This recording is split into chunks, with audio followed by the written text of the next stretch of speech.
Hey guys, it's Illuminostic. It is a late night stream, partly because I read online somewhere that doing late night streams is a great way to get more views, and so we'll see if it's true. A bunch of people pile on because it's the middle of the night. But I also did this because I did the stream about Teal Swan and the New Age movement, I guess, for lack of a better term, earlier, and I realized that I left out some really important stuff. So I wanted to jump back on and fill in the blanks. Let me know how the sound is too in the comments, because I've been having a really hard time getting it straightened out tonight. Okay, so a quick recap of the last stream where I was talking about Teal, who is definitely a narcissistic, maybe psychopathic cult leader, despite her denials. I think anyone that, I don't want to insult people, but right on, Johnny. I think anybody that is clear-headed and able to be objective should be able to see very easily the problems with Teal Swan. But I'm going to elucidate some of the more obvious things that people seem to be missing, and then maybe we'll talk a little bit more about the nefarious influence of the New Age movement and basically rigid dogmatic belief that's not based in experience upon life and ayahuasca. So what I missed about Teal during the last stream that was so important and it's not important because it's forget about her. But just in general, it helps us to see why belief is so absolutely dangerous, and why, if you guys follow my channel, you'll notice that when I talk about metaphysics and spirituality, it's always in the context of maybe. It's always in the context of possibilities. I really try to avoid allowing the probability wave to collapse into a singularity, right? And why I do that anyways. I mean, it's so much better to allow things to be in an open place. But here's the deal. Teal Swan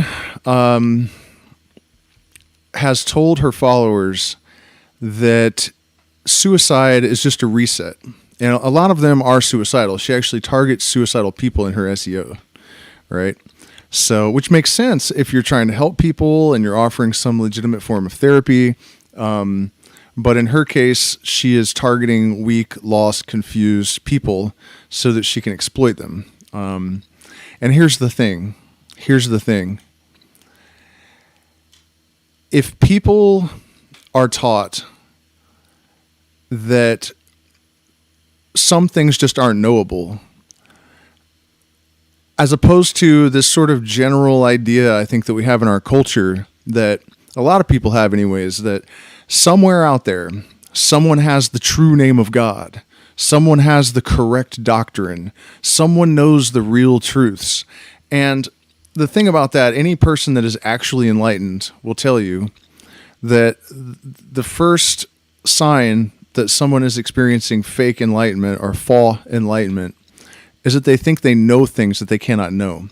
Because the reality is that every thought that you think, every experience that you have, it's all subjective and it could be wrong. I've had experiences that damn near prove a past life, but they don't.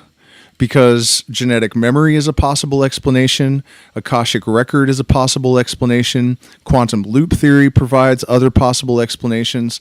So even though I was able to recall all the content of this person's books and I had all the same habits, I wore a smoking jacket in the morning, smoked the same kind of tobacco, Perique and no other, 2 eggs, salt, coffee thick enough to stand a spoon, and on and on. I mean, it was unreal how much the consistencies. But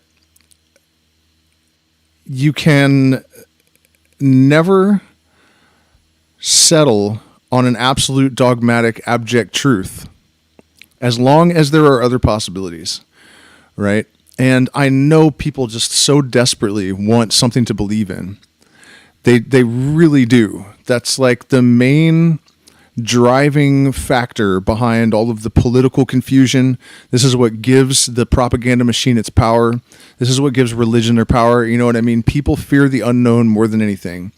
The idea that we could possibly just die and that there's no afterlife absolutely terrifies people, to the point where most of them would rather be delusional than to have to live with uncertainty. Right? So here's the problem with Teal Swan telling people that suicide is just a reset button because she believes in reincarnation. What if she's wrong?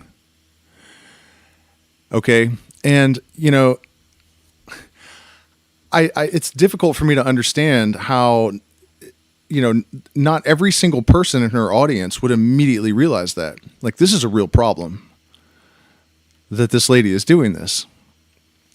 And what we need really is a paradigm shift away from hierarchical spirituality, away from this Bronze Age, you know, this idea that you find some Bronze Age myth and follow it, you know, or that you find a guru or a teacher. This is why the reemergence and resurgence of practices like shamanism are so important and so powerful and have so much potential. The problem is we have not quite escaped the shadow of this Bronze Age tendency to look for a doctrine to follow. And what's happening in ayahuasca and shamanism is that New Age ideas that have no foundation in tradition are being adopted by people, and it's being asserted that they are the traditional beliefs and the traditional practices. And the reality is there is no set way of being a shaman. You know, people will insist that you have to sing the Icaros a certain way. You know, they have to be done exactly like this. And the reality is that no two shamans should be singing the same songs. It is supposed to be a path of fierce individualism. You are supposed to find your own songs as a shaman. In most of the traditional settings, there wasn't even an apprenticeship. You didn't have a teacher to emulate. The plants taught you, the jungle taught you. You may have watched The Last Shaman in the Village, but it is nothing like people are insisting that it is. And so we're running the risk of derailing this psychedelic plant and psychedelic medicine movement before it ever finds its wings, by superimposing this tendency that people have on ayahuasca and shamanism. But yeah, that whole thing, if people were taught that you can only have ideas, there can be a greater probability of one thing than another thing. There can be a very high likelihood of something. You can have indicators like energy cannot be destroyed. It can only transform. Now, Morgue will tell you that that's proof that you are eternally conscious. It's not. It's just not. Transform can be from on to off. It does not mean absolutely. Right? And when these gurus like Teal Swan tell people, I know with certainty, and then we find ourselves in an unfortunate situation like we were with Charles Manson or Teal Swan, where their illumination was partial. Their enlightenment was partial. Their genius is incomplete because they lack metacognition. But they do have ego. And so they're willing to assert, I know that you're reincarnated, so kill yourself if you want to, because it's just a reset. Bitch, you don't know. You just think shit. You know what I mean? It's not okay. It is not okay. And like I said, by the way, you guys, this is just a recap, so I'm going to jump a little bit all over the place because I just want to touch on the things that I know I missed from the last stream. And, you know, this article that I read was saying that if you stream late at night, it'll just people just pile in there. And so far, we had a bigger audience earlier, so I'm thinking this is a test fail in that sense. Okay, but what was another thing?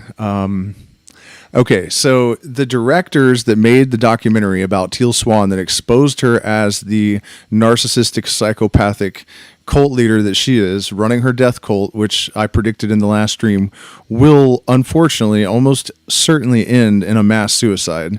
It could just be her inner circle, but I'm afraid it'll be worse than that if she isn't stopped. If this doesn't tarnish her reputation to the point where people kind of move on and forget about her, I think it'll end in a mass suicide, because she is on an absolute control, absolute power, absolute ego psychopath trip.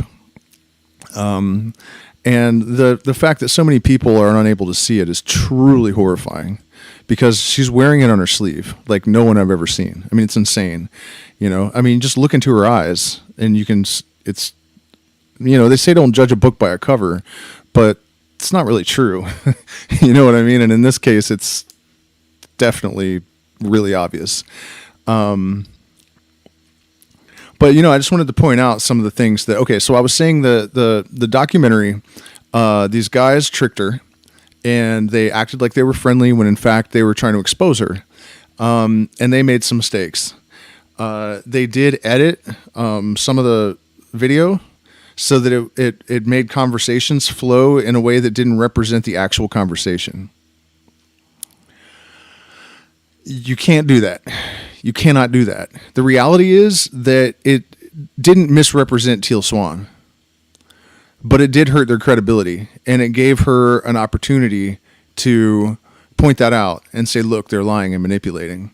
Ironically, when you watch the whole video that she put out, it doesn't change anything, which typical of that kind of narcissist. You know what I mean?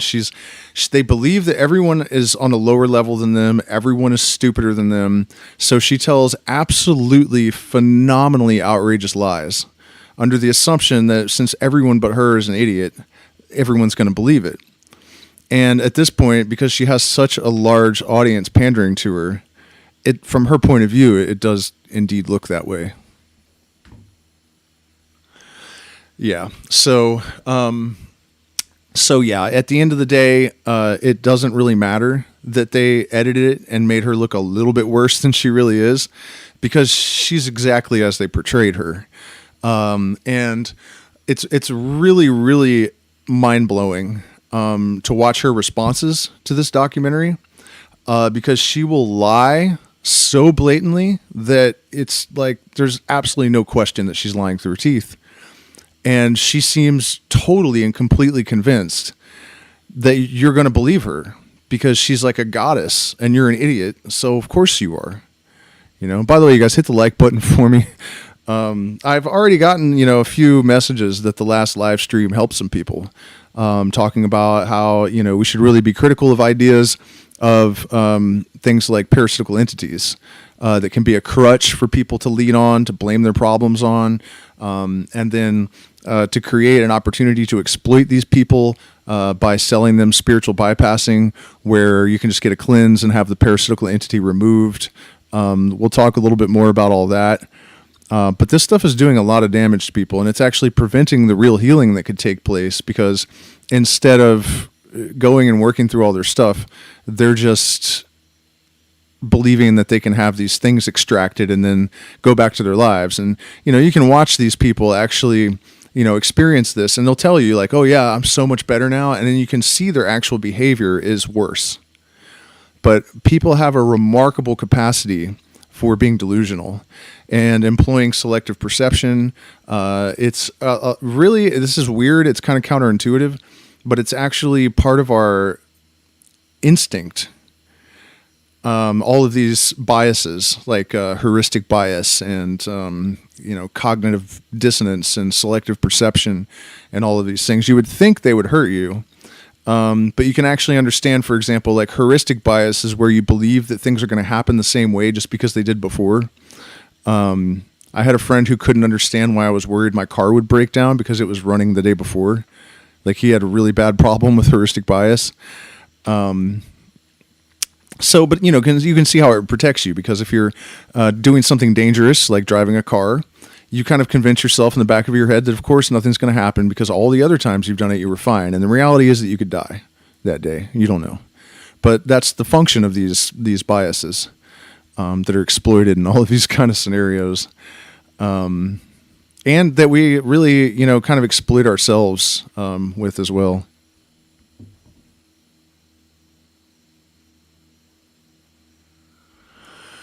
Yeah, well, let's talk a little bit about Teal Swan, because I feel bad because I said a bunch of stuff about her in the last live stream, but I didn't really explain what I was basing it on, because I didn't really want to talk about it that much, honestly.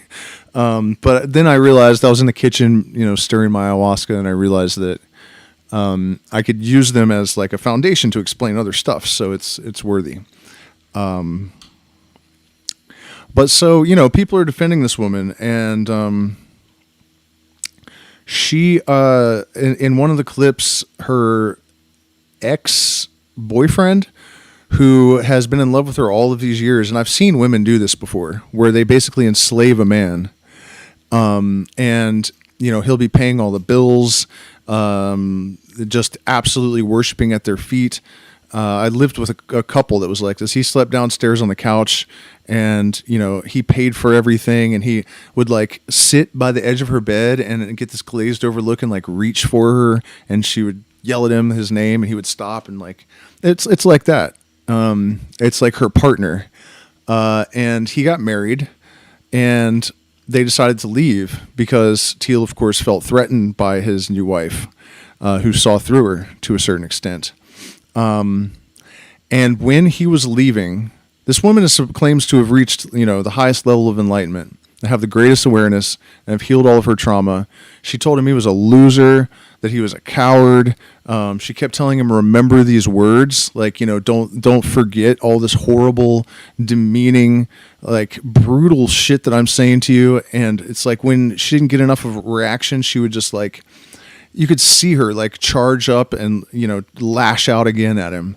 And I mean, it was insane. And she's doing this knowing there are cameras running. There's a documentary being made about her. She's doing this on video. Right. And then when she defended her actions, she actually said that that he deserved it because he had nearly sent himself and some other cult member to the emergency room earlier that day. I don't care what somebody's done. Even just a regular, normal-ass person, just regular, decent person, doesn't have the right to speak to someone with that brutality, much less someone who claims to be the most enlightened person on earth. Right?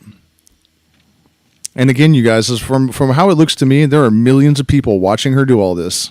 Millions. And still supporting her and defending her.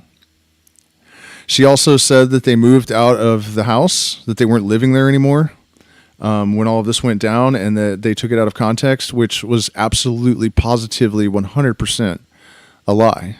It's all on video. Everyone that watched the documentary could see that she's lying through her teeth. Millions of people defending her. And again, you guys, I'm making an example out of this. There are other situations. People on both sides of the political aisle are doing it with the presidential candidates. Whoever the president is, they do the same cult leader shit with them. When people pointed out all of Biden's racism, when they were accusing Trump of being racist, it's like the whole left just didn't even hear it. There's paper trail evidence, video evidence, everything just didn't happen. Don't care. He's our guy.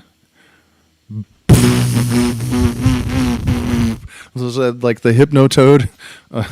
I mean, it's insane, and it's really something that those of us that are awake and alert and really striving for change, we really need to take note of how bad this is getting. And I think the more desperate and the more afraid and confused and lost people are, the more of a tendency there's going to be for these kind of situations to arise. And in fact, of course, that's how we got Hitler. It's just how this works. And so that was one of my motivations for making this stream tonight, is that one of the only I don't want to call it a saving grace, but one of the only lights that we have right now is psychedelic medicine and plant medicine.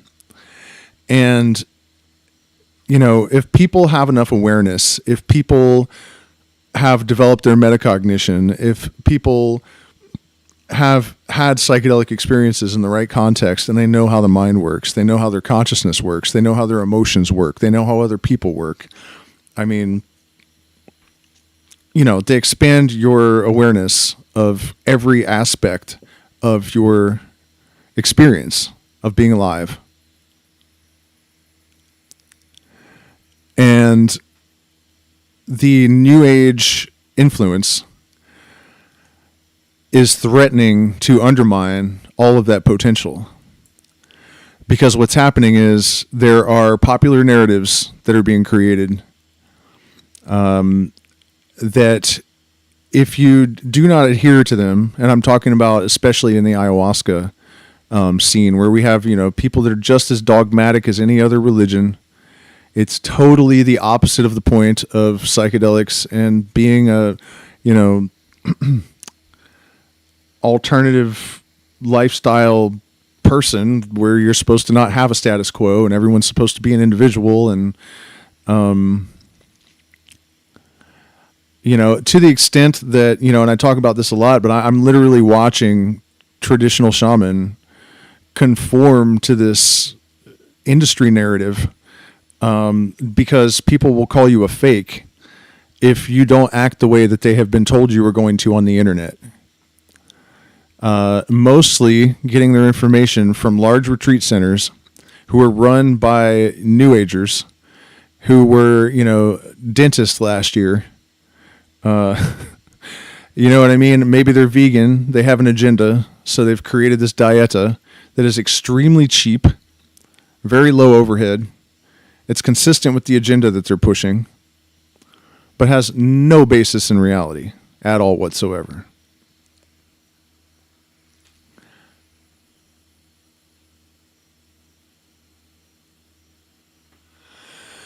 Yeah, well, hey, okay. I think it's worse than that. She's, yeah, her own insecurities, and I guess that's where her overdeveloped ego. I mean, don't get me wrong, something happened to her. I feel bad for her to an extent. But it is what it is. You is what you am, cow don't make ham, you ain't what you not. So people, I worry about the poor lost souls that have wandered into her flock. Because it's not a good place to be.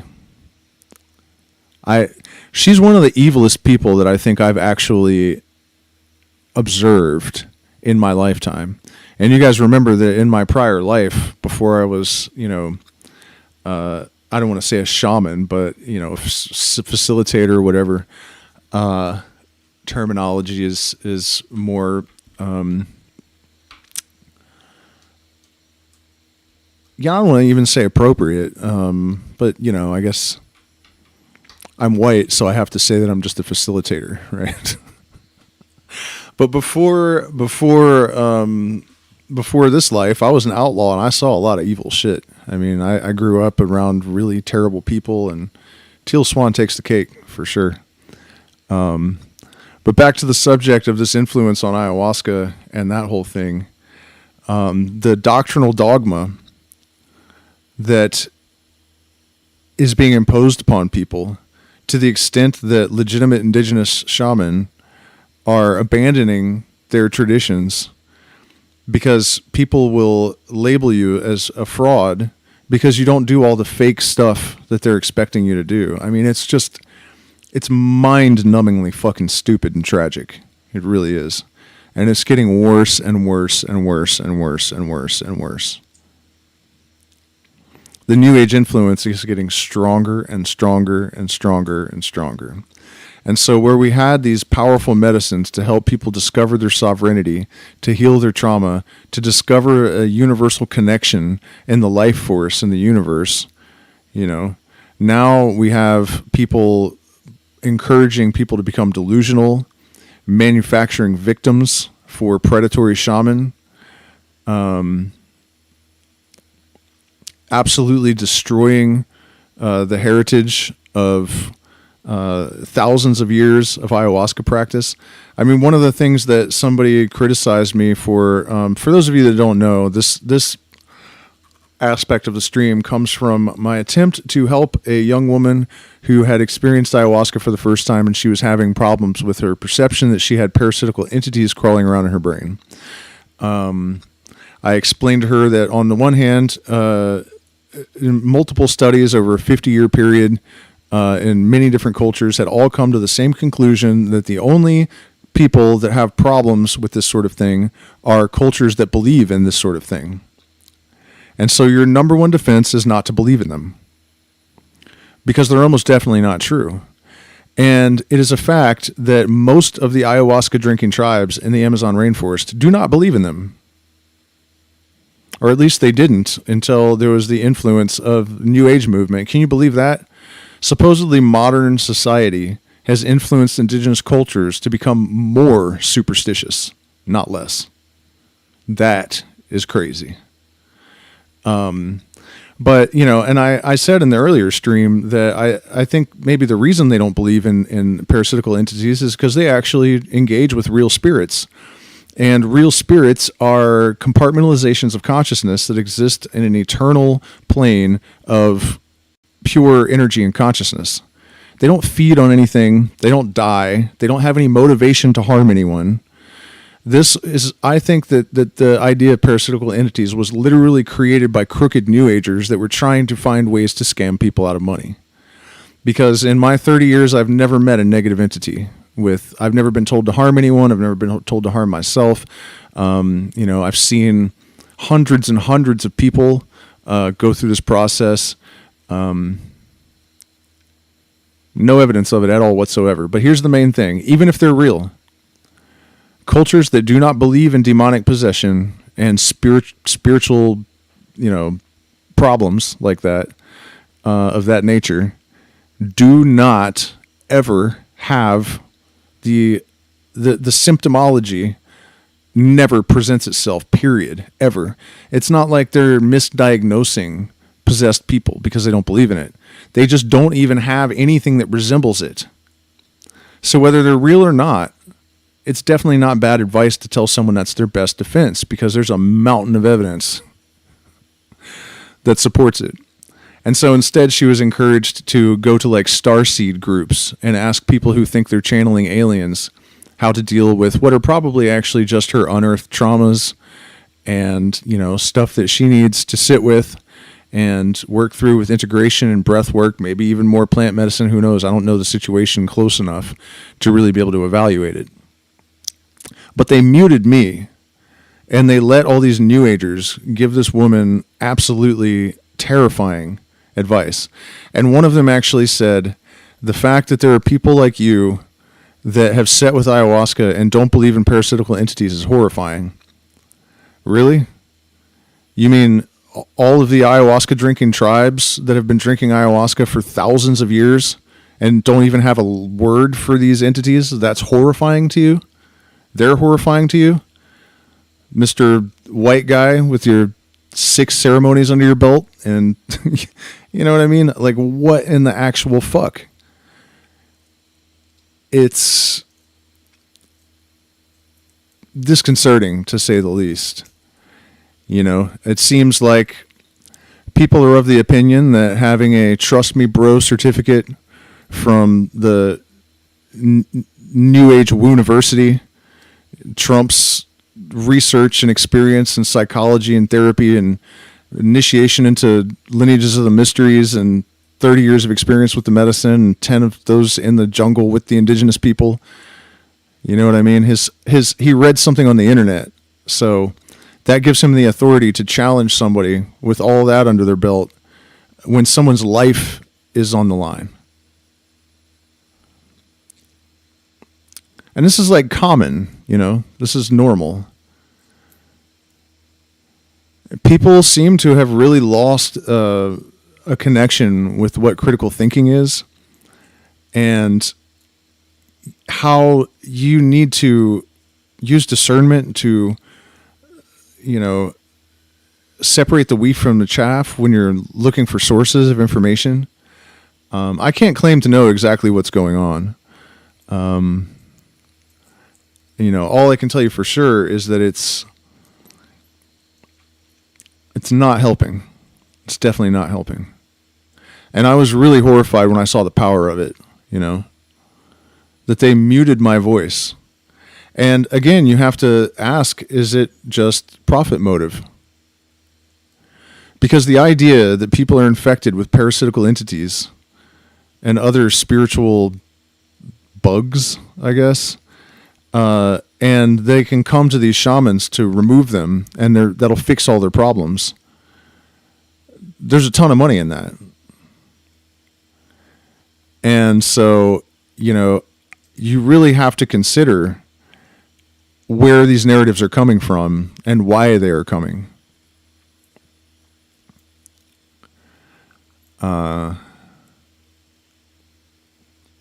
There's a lot of elements that have really gotten out of control. I mean, it didn't really used to be that you could just go pay anyone to learn to become a shaman either. It's not how that works.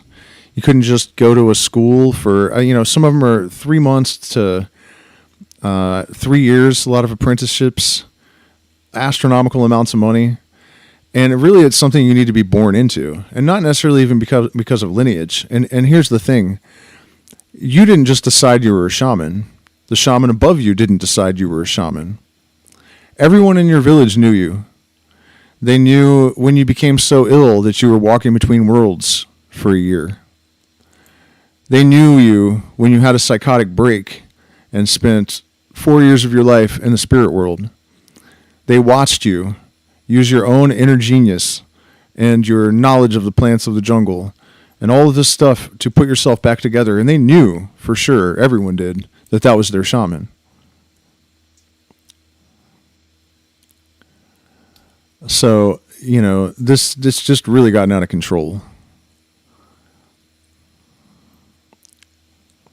So many people talking when they just don't know.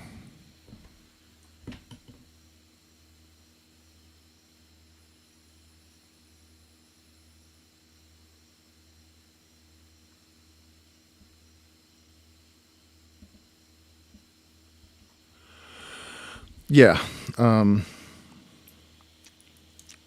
So once again, it's already late at night. So I can't spend too much time. I'm repeating myself to a large extent at this point as well. But, something else I've noticed whenever I point out that, a good shaman is like a good scientist, a psychologist. It's a many-faceted position. It's not something that you can just be taught to do. I don't believe that that's legitimate at all. Probably 80 or 90% of the people that are out there doing this should not be anywhere near it, honestly. Most of them shouldn't even be drinking it. A lot of these people should not even be drinking it.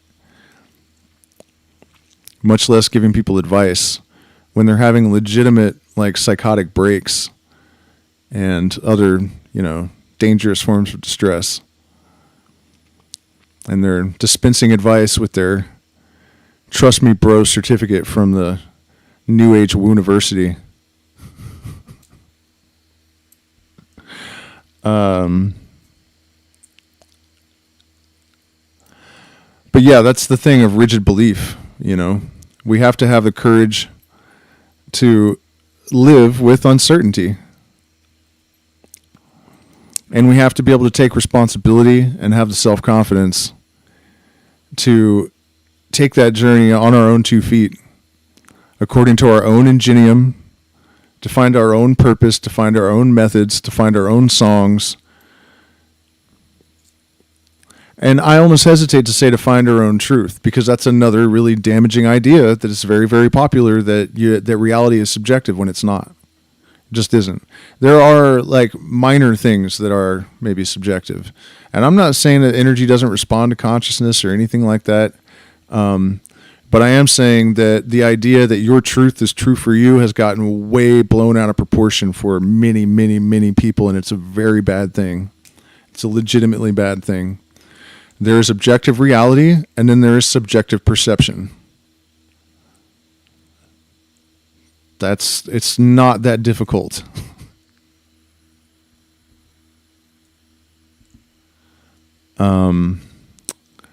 Yeah.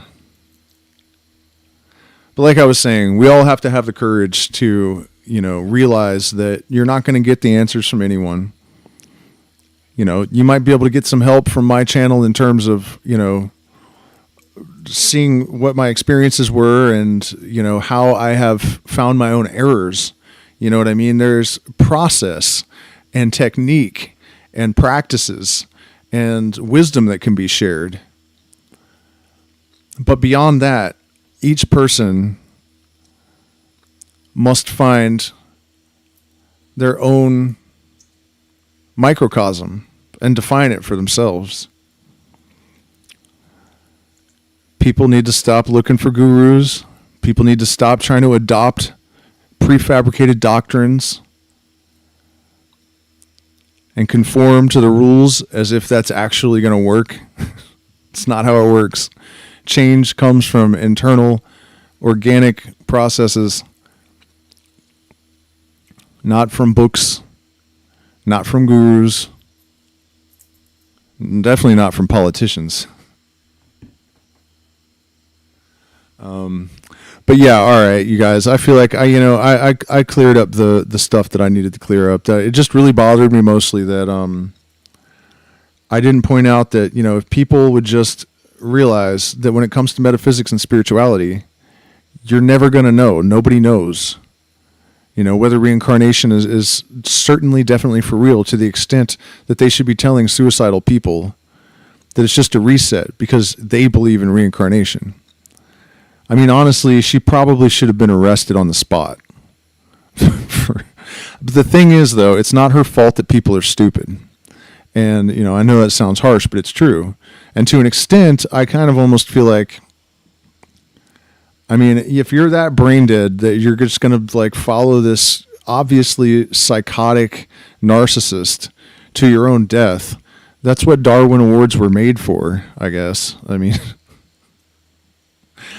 I'm trying to be more empathetic than that and, empathize with people that are just that lost, because they're not bad people. They're just damaged people.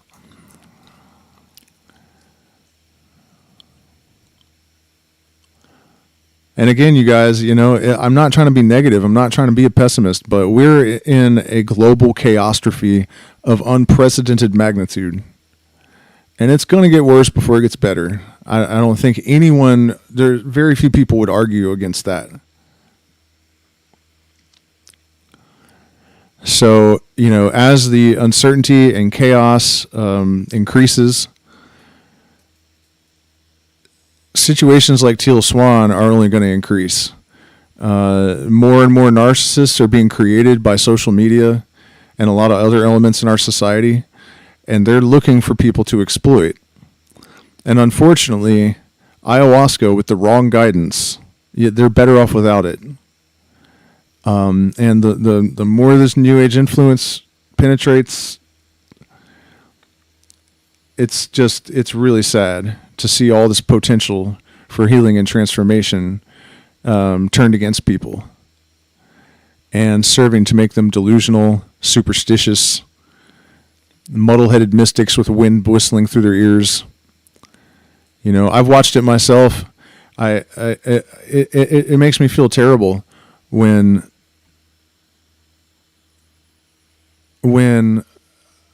I open someone's mind and the next thing I hear, they're paying some psychic to tell them their past lives or something. You know what I mean? That's just stupid. It's not. That's the sort of stuff that you need to put years of work into to maybe uncover. All a psychic can do is get on a loop with your consciousness, even if it's a real one. They're not going to be able to know anything you don't know.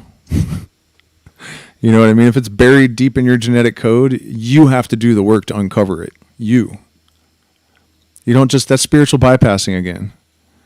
I had experiences that suggested that I'd remembered a past life that are very fucking convincing. But I had to do a tremendous amount of work. I had to dedicate my life, to this one thing for years and years and years and years and years. It's just not how things work. You can't buy knowledge from someone else. You can't buy knowledge of your inner being from another person. You have to learn to do it yourself. And we need to stop believing people just because they're saying shit. And you know what I mean? I do not understand that. It is one of the most mind-boggling things that people do. I think I mentioned this in the last stream, but I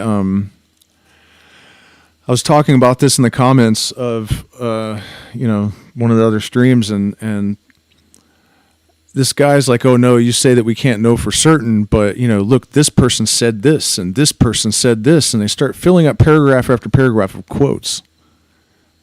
Who gives a shit what they said? I don't care who they were. It's completely meaningless. And it's important that it's meaningless. Because when people start to believe that other people can know things they can't know, then you have a situation where you have someone like Teal Swan telling suicidal people it's okay to kill themselves because she knows that you're just reincarnated, so it's fine.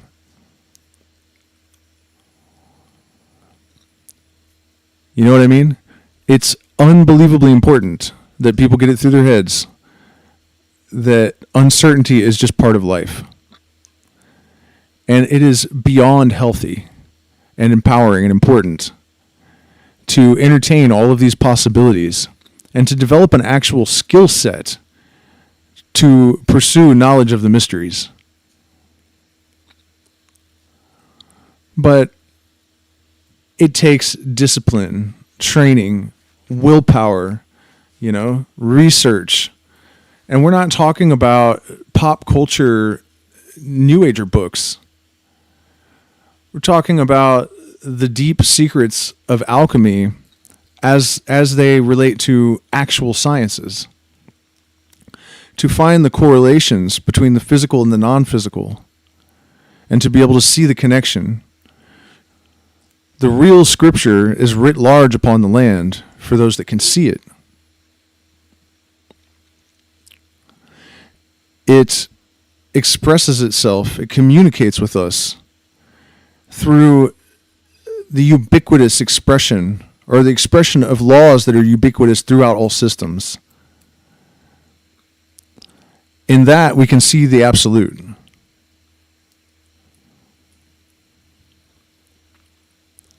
We can derive knowledge from observation and experience. From other people, we can only receive ideas and inspiration, not knowledge. So, anyways, guys, thank you so much for spending this time with me. I didn't feel right about some of the things I left out of the last stream. I really want to encourage you guys all to just, have as much courage as you possibly can. That's what you need, and you need the courage mostly to objectively analyze your own beliefs and your own thoughts and be willing to slaughter all of your sacred cows if that's what you have to do to get to the truth. You know what I mean? This attachment that the Buddha warned about is not necessarily attachment to gold and jewels.